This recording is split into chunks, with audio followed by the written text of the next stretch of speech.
Hello everyone, it is Karina with Karina Loves to Plan. Thank you for joining me in my little corner of the internet where I talk all things planners, fountain pens, and fountain pen inks. And I have here my very first order from Soe Soe Fine Stationery in Australia. I'm trying very hard to be able to keep that sticker. It's packaged so beautifully. And I ordered 12 inks and they've just been packaged beautifully. And then there's this lovely card, but also I got this little mystery ink here. So I love this card that it has the Fan Yan Tan. It's just lovely. And it says, "Dear Karina, thank you for your order." And I think it's Eve and Maya, and that's in Fan Yan Tan True Love Movement. Love the little personal touches here. None of the inks leaked or burped or anything like that, and they were packaged so beautifully. And I chose the 2 ml sample sizes for all of these, and I'm really looking forward to trying all of them with you now. So let's take these out of the box and let's go ahead and get started. So I will be swatching in my Hobonichi A5 notebook with 52 GSM Tomoe River paper. I'm going to be swatching with a few different tools here. I've got my Browse ornament nib. This is a 30mm, 3mm, and it's on the ornament or the Browse ornament nib holder. Then I've got my Kakimori stainless steel nib, and this is on the River City Penco nib holder. I've also got a pipette, a swink. Basically this was sent by, I believe it was Wendy Sue who sent this, and it's basically for swirling ink, because I will also be doing swatches on Rhodia paper as well as swatches in my ink journal here, where I keep track of all the color families of every ink that I've ever tried. All right, let's get started. The first ink I will be swatching is Lost Rose. And just from the sample vial itself, it looks like this pinky purple. And what I appreciate so far about the swatches, or how they were, or the ink samples is how they were sold, was that you could purchase them either as 2 mils or 5 mils. And I chose the 2 mils because I think for me, that's enough for me to be able to, you know, do an inking of this with a pen, but also be able to do some swatching and be able to, you know what that looks more like? Is that pink or purple? I don't know. Okay, it looks pink. It looks kind of like Sailor Yozakura. Really interesting. But anyway, what I was saying, oh no, I don't remember what I was saying.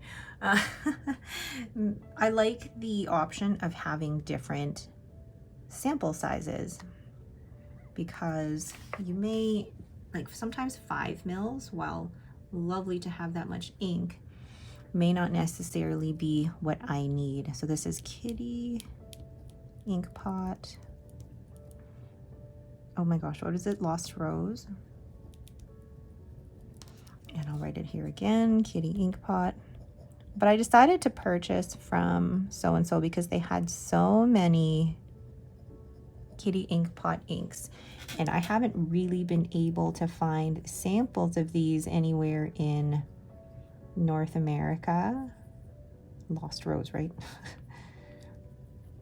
So I thought, why not give this shop a try? And I'm really glad I did. I really like that. I feel like this is a nice, a really pretty kind of pinky purple.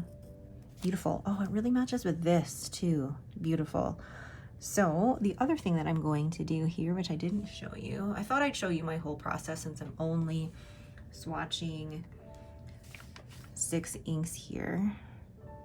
So I'll take a drop of this here and here and here. And I don't normally show this whole process because it does take a while, but I thought today, why not? So put a few drops on the Rhodia paper here, and then I swirl it around. That's not a perfect circle. Darn.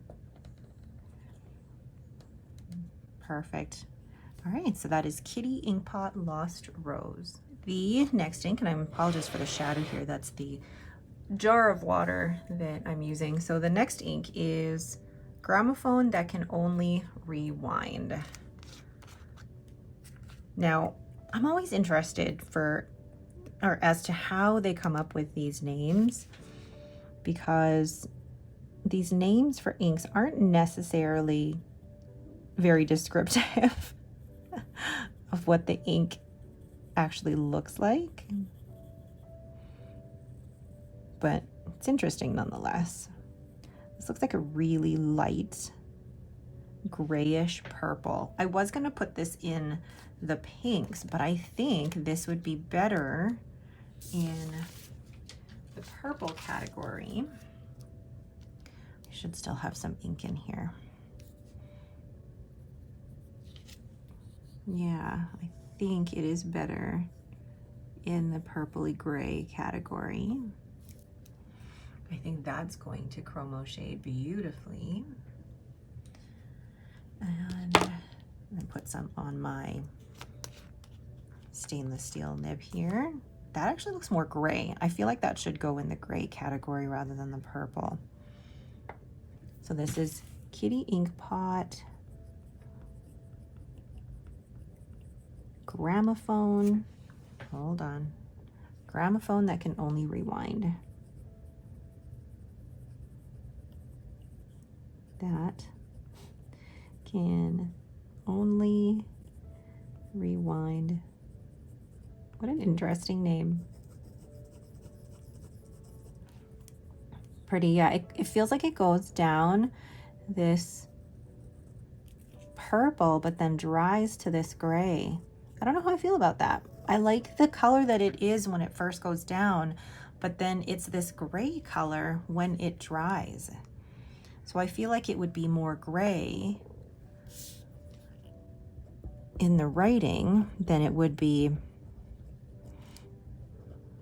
purple. Gramophone that can only rewind. That is an exhausting name to have to write over and over again. Kitty Inkpot. But even look at how it's reacting on this paper. Really different. Gramophone that can only rewind. I think this would be interesting to see how this would react on other papers as well. Yeah, this was definitely not a pink, that's for sure. So let's take a little bit here and see how that reacts on the Rhodia paper with the Swink. See, it looks like it's purple and then it dries to this gray. Really interesting. I feel like that is a gray rather than a purple. So I'm gonna swatch it on my gray inks instead. So Kitty Inkpot Gramophone that can only rewind. The next ink I have is A Certain Yam. And this one I feel like is gonna be it's probably gonna be a pinky brown from what I could tell from the swatches online. Yes, more like a corally brown. There's not as much pink in it as I thought there would be, but it is pretty. Oh, that's lovely. Oh, I like that a lot, and that is not going in the pink category. I'm gonna put that in the brown category. I had to pull out a new sheet for my brown. So these sheets, I'll include a link to my video for how I created this, but these sheets are A5 Tomoe River paper that I've cut down to this size, and then I have a stamp here from Use Pens that I use. So Kitty Inkpot A Certain Yam. I like that a lot. Of course I do, it's brown. That's lovely. And I like that it's not your typical brown either. It's funny that I say that actually, because I mean, I remember a time where I wasn't into brown inks at all because I thought they all looked the same. But now It's amazing how different they all look to me. I don't need all the brown inks. I don't, but it is nice to try them every now and again. So then let's take a drop of A Certain Yam, or a few drops anyway, onto my Rhodia paper here. And making sure I close this, because knowing me, I'll probably spill that everywhere. And then swirl this around with my swink. If you don't have a swink, you could always use the lid of your ink sample holder. Oh, that's lovely. I really like that. I am definitely going to be inking that up for December. So that is A Certain Yam. The next ink is the Phantom of Dawn. So this looks like, is this green?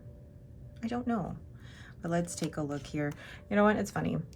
Normally, you know, with the name of the ink, you can have a bit of a hint as to what the ink is actually going to be. Not with these. Oh, it's a gray green. I like it already. That's lovely. So I was gonna originally put this in the blue category. That's definitely not where that's going. That is pretty. Hold on here. So here's my sheet of green inks. That's lovely. Oh, I really like that. Although it does look more blue now that it's dried a little bit. Maybe more teal than green. But I like inks that are kind of the gray green or blue green, more of the muted type. So this is Kitty Inkpot, the Phantom of Dawn. The Dawn is not spelled with an M. I apologize. My hand got away from me there. That's beautiful. I feel like it goes down green, but then dries to a little bit more blue. Interesting. What I'm finding about Kitty Inkpot ink so far is that, one, the names are amazing, but two, you just never know with these inks what you're gonna get. I feel like this should go in the blue category now. But that's okay. The Phantom of Dawn. Lovely. Let's go ahead and then take a few drops here so that I can swirl it around with my swink. It's just a fun word to say, swink. Now, I do this process for all of my ink swatching because this is the way I like to catalog my inks. This is definitely not something mandatory that you have to do. I think it's, you do what is fun for you. Not everybody finds this as fun as I do. I like being able to catalog the inks that I've tried in my fountain pen hobby, but I also like to be able to have, you know, a catalog to be able to compare the different colors and see what I've got. Oh, I really like how A Certain Yam is drying. Oh, really pretty. So we have the Phantom of Dawn. The next ink we have is called Cloud Echo. So from the looks of this looks blue to me. And let's see. Oh yes. This one reminds me a little bit more of Diamine Celadon Cat, or even Amarillo Stationery. Oh, I can't remember the name now. One of the blue inks, but I really like that grayish muted blue. Whoops. Come on. And then we'll use my stainless steel Kakamori nib. I know somebody has asked before, like, in terms of writing with that, how do you develop being able to write with that? And really it just takes practice. I prefer my stainless steel nib to the brass nib that I had. I find this gives crisper, finer lines, and I could control this a little bit more. Oh, I love that. That's pretty. So Kitty, Inkpot, Cloud Echo. I really like this type of blue, although I already do have two blues that are very similar, so I don't think I need another. But look at the way that it's already chromo shading on here. Really pretty. So we'll then take a few drops of this. And this is also why I like doing my ink explorations every month when I do my 15 inks 30 days, or even just when I have my currently inked and I do the comparisons on all the other papers. I think it's so interesting to be able to see just the different ways it reacts to different papers. It's lovely. These two actually do look very similar though, now that they're next to each other, Phantom Dawn and Cloud Echo. But yes, it definitely looks more blue on the Rhodia paper. So that is Cloud Echo. And the last one for this set is Moonlit Rose Garden. Now this one looks like a blue, but again, I could be surprised. Oh, kind of another, oh my gosh, kind of another muted blue here, but definitely cooler tone blue, whereas Cloud Echo, now that you compare it next to this one, Cloud Echo looks like it's more teal than it is blue. Oh darn, I removed the ink from the, or I washed the ink from the Browse ornament nib before I had done my swatch here, but that's okay. Let's just make sure that I don't get any on myself, because I've been known to do that. So Kitty, Inkpot. Every time I say Kitty now, I'm thinking of Boo from Monsters Inc. Moonlit Rose Garden.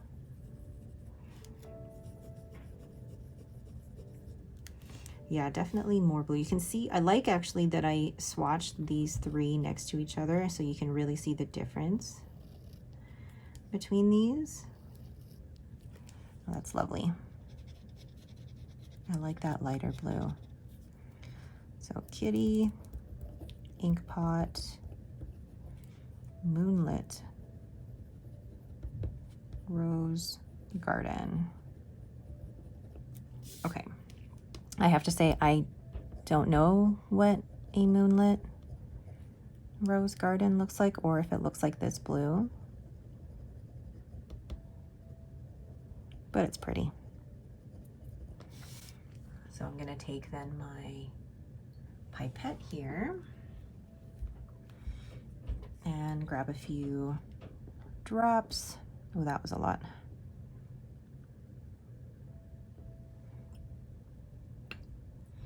And close this, because knowing me, I will spill. Oh, so pretty. I do have to say though, all of these inks have been beautiful. Gorgeous. So that is Moonlit Rose Garden. So there's the first 6 inks that I've tried from my Soe Soe order, and they are all the Kitty Inkpot. Which is my favorite? Gosh, I really like Lost Rose, and I'm trying to find an ink that I want to put into my Aurora, and Lost Rose I think is a good candidate, but also, you know what, I think Cloud Echo would actually be a good one too, but we'll see. We'll see. I'm really interested to see if Gramophone that can only rewind is going to be one that is a good writer. It feels really light, and if I did put this in a pen, it would have to be one of my broader writers, which I don't really have many broader inks or broader pens, so we'll see. I really like A Certain Yam. I like that you've got the brown and then pink here. That chroma shades really, really well. And then The bluer inks here, like these I feel like are more teal, and then this is definitely blue, leaning more on the purple side. These two feel very, very similar, especially in the writing sample.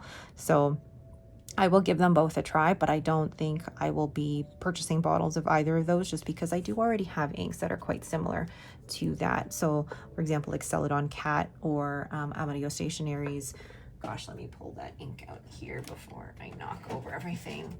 That ink is called, wow, hold on, it's this ink. This one is Blue Suntan. Yes, because it's the suntan color of the skin. All right, but that is it for me. Thank you all so much for watching. I will post the last 7 or the next set in next week's ink video. I just thought it would be fun to show the whole process rather than just do the inks in here in my Hobonichi A5 notebook, but just show you also my process for, you know, doing my swatches on the Tomoe River paper here, but also on the Rhodia to show basically.